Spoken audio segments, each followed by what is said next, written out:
头起先，咱要来关心的是台北传出有真侪里长接受招待去中国佚佗，这已经涉嫌违反反渗透法。最后一团伫个昨转来到台湾，地检署甲警察局移民署等等单位分路甲41个里长找来问话。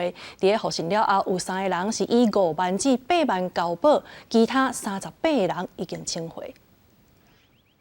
有接受他的招待旅游吗？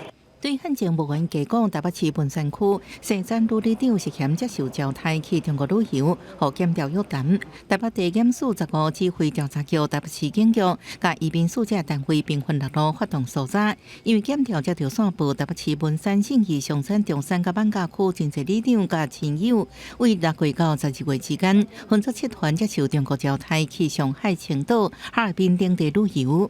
可不可以说一下到底怎么回事啊？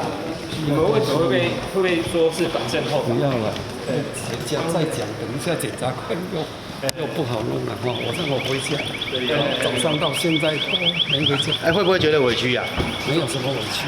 青恩小外逃离开地检署，台北市文山区姓刘里长也是被约谈对象之一。有41个里长遭到约谈，有一团4个里长才拄接受完招待，等台湾一路飞机都被约谈。检方复审了后，指令3名里长分别5到8万块交保，其他38人请回。